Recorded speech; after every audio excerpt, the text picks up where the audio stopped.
Queridos hermanos, iniciamos la lección divina de este día domingo 14 de mayo, sexto domingo del tiempo de Pascua. Por la señal de la Santa Cruz de nuestros enemigos, líbranos, Señor Dios nuestro, en el nombre del Padre, y del Hijo, y del Espíritu Santo. Amén. Señor mío y Dios mío, creo firmemente que estás aquí, que me ves, que me oyes. Te adoro con profunda reverencia, te pido perdón de mis pecados y gracia para hacer con fruto este tiempo de lección divina. Madre mía Inmaculada, San José, mi Padre y Señor, Ángel de mi guarda, interceded por mí. En este día, domingo, en la primera lectura, leemos el libro de los Hechos de los Apóstoles, capítulo 8, versículos 5 al 8 y 14 al 17. En aquellos días Felipe bajó a la ciudad de Samaria y predicaba allí a Cristo. La multitud escuchaba con atención lo que decía Felipe porque había oído hablar de los milagros que hacía y lo estaban viendo. De muchos poseídos salían los espíritus inmundos, lanzando gritos, y muchos paralíticos y lisiados quedaban curados.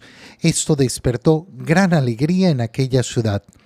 Cuando los apóstoles que estaban en Jerusalén se enteraron de que Samaria había recibido la palabra de Dios, enviaron allá a Pedro y a Juan. Estos, al llegar, oraron por los que se habían convertido, para que recibieran el Espíritu Santo, porque aún no lo habían recibido, y solamente habían sido bautizados en el nombre del Señor Jesús. Entonces Pedro y Juan impusieron las manos sobre ellos, y ellos recibieron el Espíritu Santo. Palabra de Dios.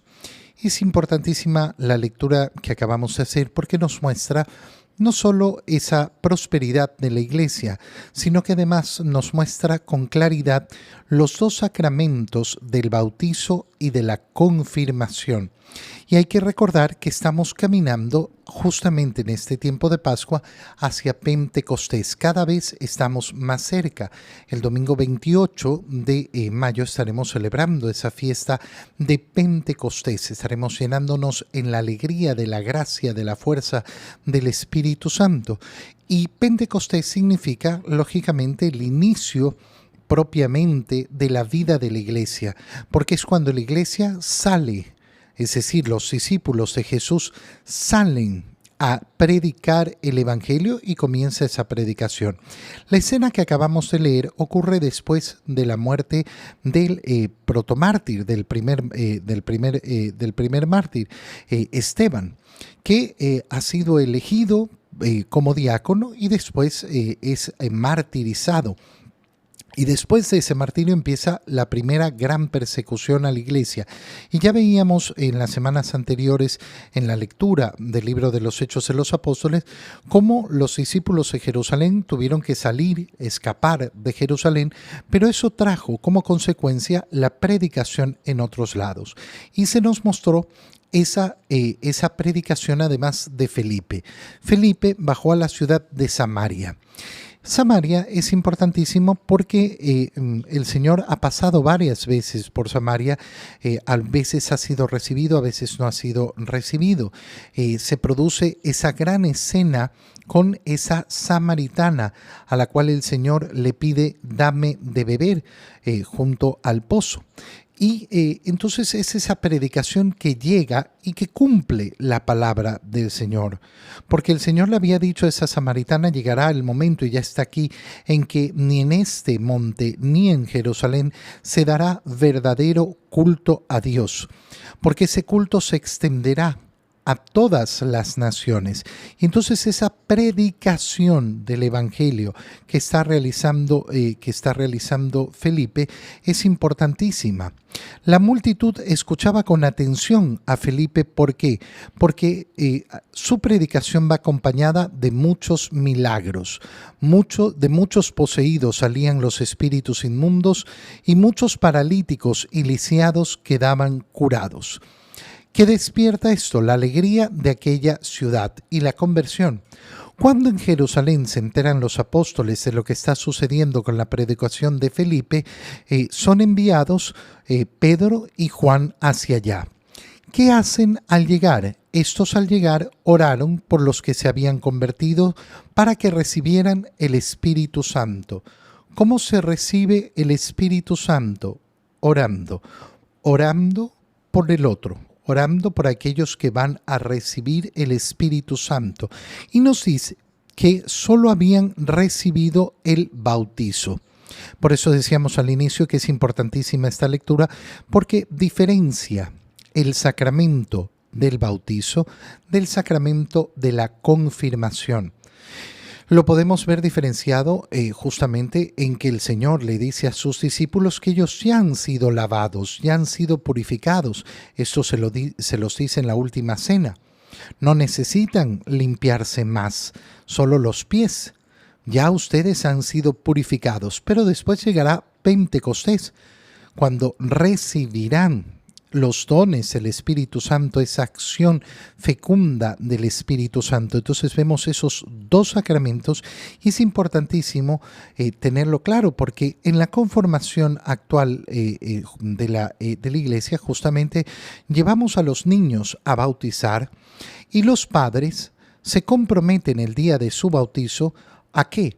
A que ese niño va a recibir después la comunión y la confirmación. Y los padrinos se comprometen a acompañar en ese camino. ¿Cuántas veces nos equivocamos? ¿Por qué? Porque creemos que la acción del bautizo es solo del bautizo. Implica ese camino. Que la responsabilidad del padrino es estar ahí parado. No, el padrino está justamente para asegurarse que ese niño que ha apadrinado va a recibir la comunión y va a recibir la confirmación. Impusieron entonces las manos sobre ellos. Este es el signo de la confirmación. Y ellos recibieron el Espíritu Santo. En la segunda lectura leemos la primera carta del apóstol San Pedro, como hemos estado haciendo en este tiempo de Pascua en los domingos. Leemos el capítulo 3, versículos 15 al 18. Hermanos, veneren en sus corazones a Cristo el Señor, dispuestos siempre a dar al que las pidiera las razones de la esperanza de ustedes, pero háganlo con sencillez y respeto y estando en paz con su conciencia. Así quedarán avergonzados los que denigran la conducta cristiana de ustedes, pues mejor es padecer haciendo el bien, si tal es la voluntad de Dios, que padecer haciendo el mal, porque también Cristo murió una sola vez y para siempre por los pecados de los hombres, Él, el justo, por nosotros, los injustos, para llevarnos a Dios, murió en su cuerpo y resucitó glorificado. Palabra de Dios. Lo que dice San Pedro es sobre cómo se dispone un verdadero discípulo de Cristo. En primer lugar, venerando en nuestro corazón a Cristo el Señor. ¿Qué significa venerar? Venerar, en definitiva, significa alabar a una persona, en este caso a nuestro Señor Jesucristo, al modo de ponerlo como ejemplo para nuestra vida. No existe una verdadera veneración si no tiende a la imitación. Yo no puedo venerar a Jesús si no quiero imitarlo. Tengo que tener ese deseo de imitación, seguir su ejemplo. Ahí haremos efectivamente un verdadero acto de veneración. Sucede exactamente lo mismo con los santos. ¿Los santos qué son? Los santos, en definitiva, son modelos de imitación de Cristo. Cuando la Iglesia me dice que una persona es decretada, es señalada como santo, ¿qué está diciéndonos? Que es un modelo imitable. ¿Y que es un modelo imitable? ¿Por qué? Porque en definitiva su camino de vida lo que ha hecho es imitar a Cristo. Por tanto, yo tengo ese modelo de santidad que busca exactamente lo mismo, la imitación del Señor, una verdadera veneración. Yo soy devotísimo de tal santo, de tal santa, pero resulta que en mi vida yo no me esfuerzo nunca en imitar lo que ese santo hizo. No, pero yo le pido con insistencia. Eso es una falsa veneración. Se queda a la mitad de camino.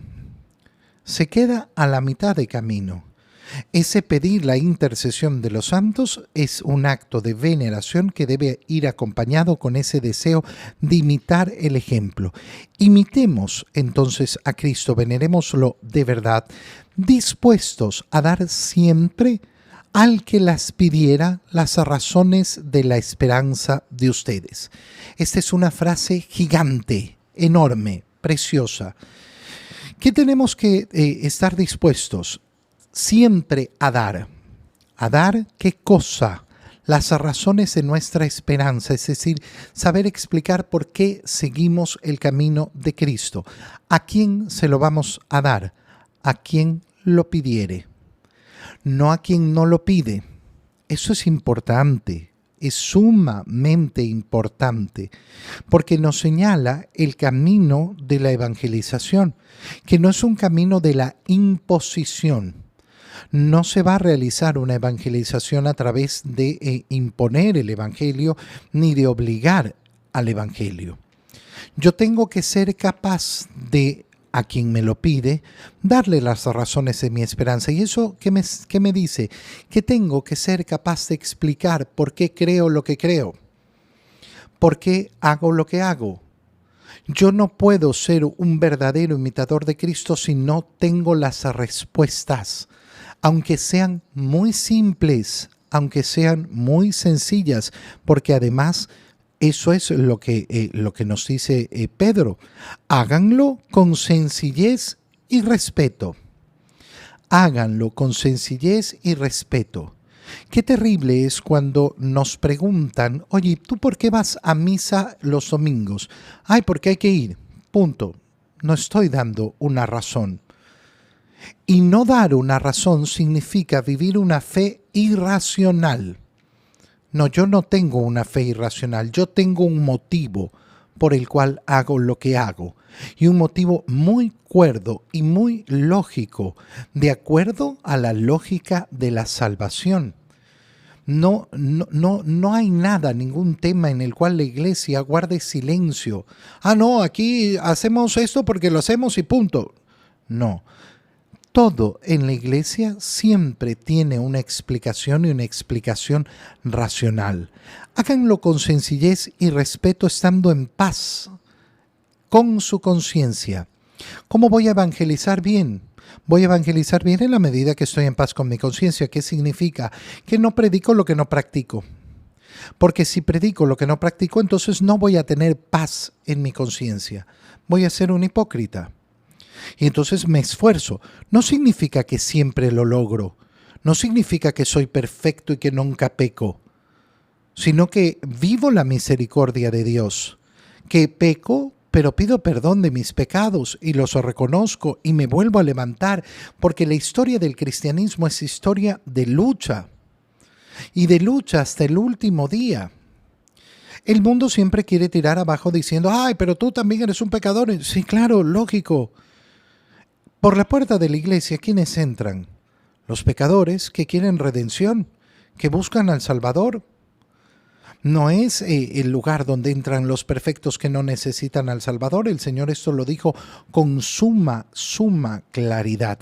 Pero yo, como buen seguidor de Cristo, tengo que ser capaz de dar esas razones de mi esperanza, explicarle a quien me pida por qué. ¿Por qué sigues a Cristo? ¿Por qué haces esto? ¿Por qué imitas? ¿Cuál es el deseo que hay en tu corazón? Y si yo no tengo estas respuestas, tengo que darme cuenta. Soy un mal cristiano.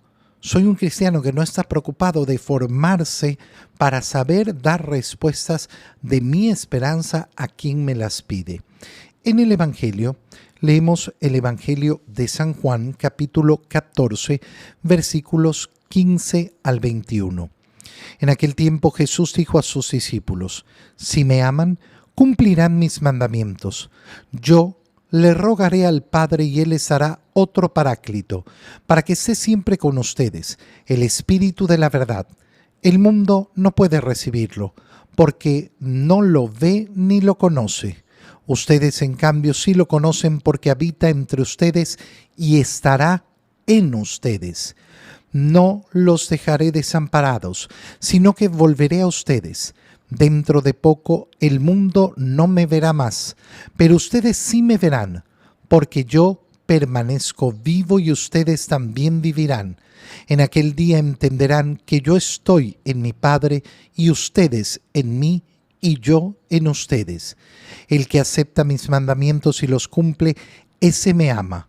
Al que me ama a mí, lo amará mi Padre. Yo también lo amaré y me manifestaré a él. Palabra del Señor.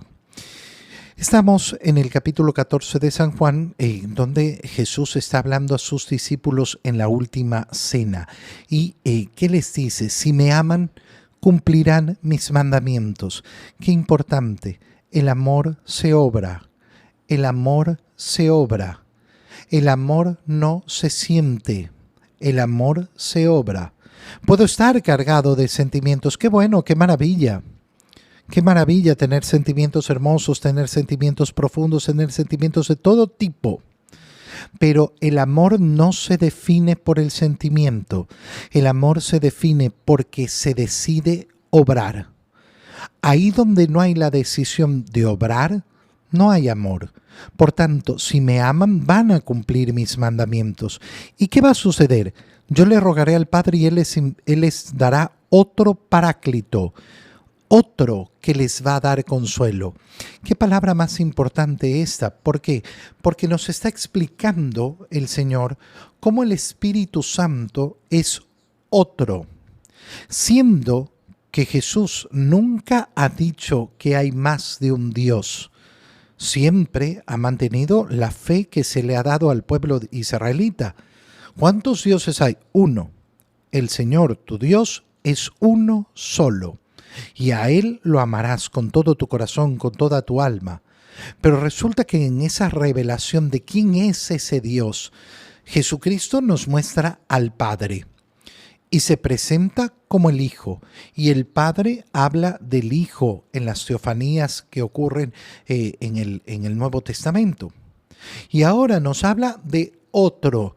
Después de habernos presentado al Padre, después de haberse identificado con el Hijo, nos habla de otro paráclito, que es el Espíritu Santo, para que esté siempre con ustedes. Es el Espíritu de la verdad. Qué precioso. Quien vive en la ley del Espíritu Santo, quien vive en la gracia del Espíritu Santo, vive en la gracia del Espíritu de verdad. Es decir, que se aleja de la falsedad del mundo para entender la realidad profunda y verdadera. El mundo no puede recibirlo y por eso no nos llama la atención que el mundo esté tan revestido de mentira. ¿Por qué? Porque en la medida que más alejamos la acción del Espíritu Santo de nosotros, más se interna el espíritu de Satanás, que es el príncipe de la mentira. El contrario a Satanás va a ser justamente el espíritu de verdad. ¿Cómo lo voy a vivir yo? En el deseo. En el deseo, en primer lugar, de conocer lo verdadero y de defender lo verdadero. De defender lo que es verdadero. Así defiendo el espíritu. El mundo, ya lo decíamos, no puede recibirlo porque no lo ve ni lo conoce. Ustedes, en cambio, lo conocen porque habita entre ustedes, ya está presente entre ustedes, es esa gracia que han recibido, pero además estará en ustedes. Mira cómo el Señor promete una acción directa en nosotros, dentro de nosotros, no una acción externa, sino una acción interna. Estará en ustedes. No los voy a dejar desamparados. Me iré, pero volveré y permaneceré porque yo permanezco vivo. En aquel día en el que reciban el Espíritu entenderán que yo estoy en mi Padre, ustedes en mí y yo en ustedes. ¿Cuál es la invitación? Lo hemos dicho durante todas estas semanas, a vivir en la intimidad de la Trinidad, a vivir en el mismo centro del amor de Dios, Esa es la divinización del ser humano que se realiza por ese don del Espíritu Santo. El que acepta mis mandamientos y los cumple. El que acepta mis mandamientos y los cumple. Ese me ama, y al que me ama a mí, lo amará mi Padre, y yo también lo amaré y me manifestaré a él. ¿Qué quiere decir el Señor?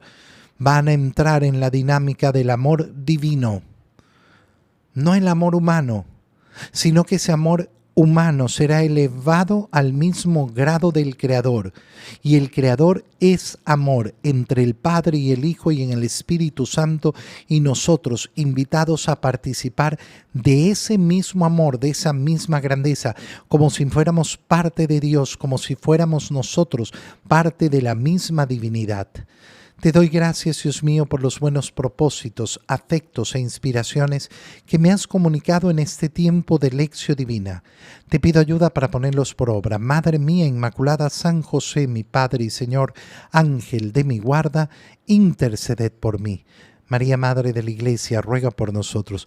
Queridos hermanos, en este domingo reciban mi bendición para que el Espíritu Santo actúe con fuerza en ustedes, en el nombre del Padre, y del Hijo, y del Espíritu Santo. Amén. Que tengan todos un muy feliz domingo.